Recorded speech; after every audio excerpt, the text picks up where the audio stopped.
মিঠুর পছন্দ চ্যানেলে আপনাদের সবাইকে ওয়েলকাম জানিয়ে আজকের ব্লগটি শুরু করছি। এখানে আমি বাচা মাছ এনেছিল একটা ছোট সাইজের, বেশি বড় না, সেই মাছটাকেই কেটে পরিষ্কার করে রেখেছি। সেই মাছটাই আজ রান্না করব, তাই সেটাই আপনাদের সাথে আজ শেয়ার করলাম। এখানে মাছটাকে আমি সব কিছু দিয়ে মাখার জন্য এখানে রেডি করে রেখেছি।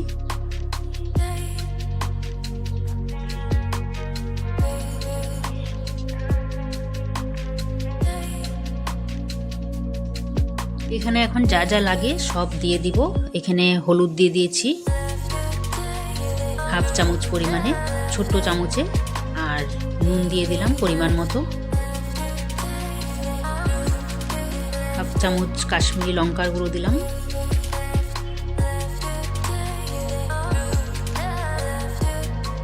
এখানে 1 চামচ পরিমাণে কাঁচা লঙ্কা বাটা দিয়েছি। এখানে আমি সরষা আর পোস্ত একসাথে মিলিয়ে বেটে রেখেছিলাম। সরষা 1 চামচ আর পোস্ত 1 চামচ, ছোট চামচের পরিমাণ, বেশি না, সেটাই এখানে এবার দিয়ে দিচ্ছি।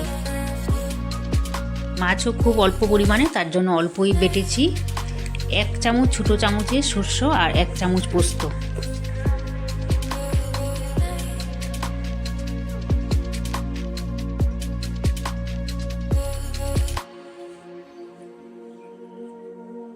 এখানে 1 চামচ পরিমাণে সরষের তেল দিয়ে দিলাম।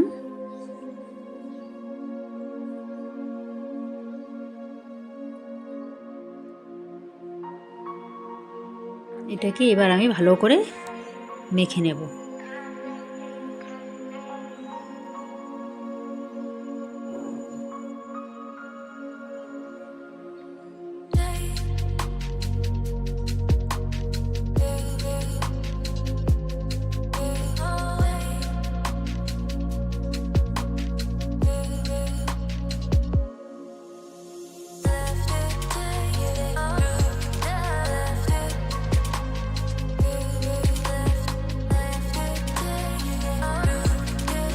এবার মেখে কিছু সময় রেখে দিয়েছিলাম। এবার আমি কড়াইটা বসিয়ে দিলাম। আর কড়াইটা বসিয়ে আমি ওখানে আবার একটা মিডিয়াম সাইজের আলু কুচি কুচি করে কেটে নিয়েছি। সেই মাখানো মাছটার মধ্যে এই আলুটাকেও একসাথে আমি মাখিয়ে দিচ্ছি। আলুটা আগে দেখানো হয়নি, তার জন্য কেটে এখন মেখেছি, তাই এখন দেখালাম। সেই মশলার মধ্যেই যা ছিল তা দিয়ে হয়ে গেছে। একটা মিডিয়াম সাইজের আলু কেটে এটার সাথে আমি মিশিয়ে দিলাম।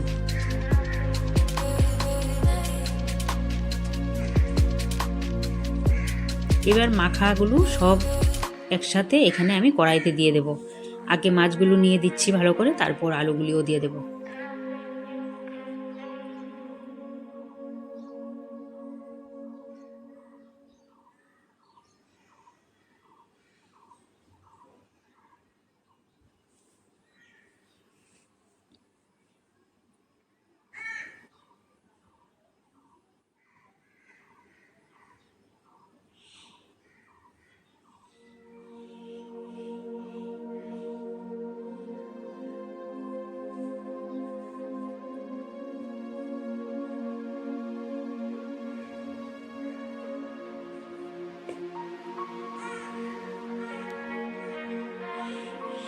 এখানে এগুলোকে দিয়ে একবার আমি ঢাকা দিয়ে দিয়েছিলাম, আবার ঢাকনিটা সরিয়ে আবার একটু মাছগুলোকে আবার একটু নেড়ে দেব। খুব অল্প সময়ের মধ্যেই হয়ে যায়।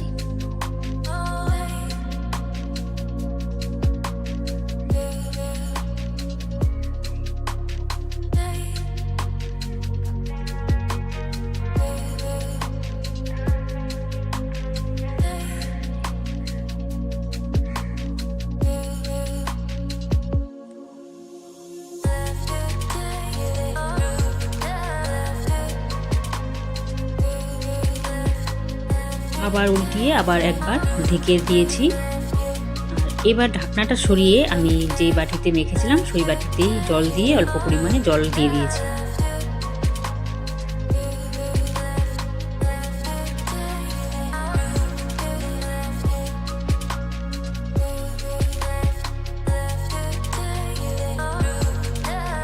জল দিয়ে ভালো করে আবার একটু নেড়ে দিলাম।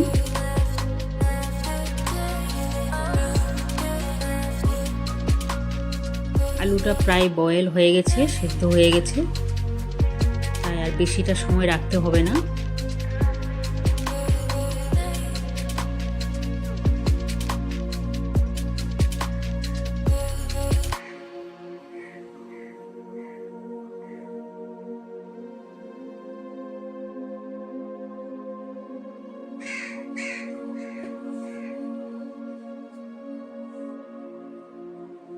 এবার ঝোলটা ফুটছে, তার মধ্যে আমি এই ধনে পাতাগুলো, এগুলো ধনা পাতা, লম্বা লম্বা থাকে যে ধনা পাতাগুলো, এগুলোকে বিলাতি ধনা পাতা বলি, সেই ধনা পাতাগুলি অল্প কুচি কুচি করে দিয়ে দিচ্ছি। এই ধনে পাতাটা দিলে সেন্টটা খুব সুন্দর হয়। তাই এবার আমার বাচা মাছের চচ্চড়ি রেডি হয়ে গেছে, এবার নামিয়ে নেব।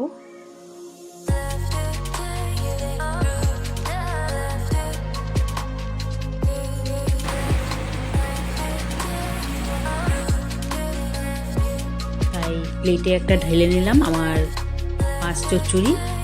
তাই আমার এই রেসিপিটা আপনাদের কেমন লাগলো দেখবেন, আর ভালো লাগলে একটা লাইক দিয়ে দেবেন, আর বেশি ভালো লাগলে কমেন্ট করবেন।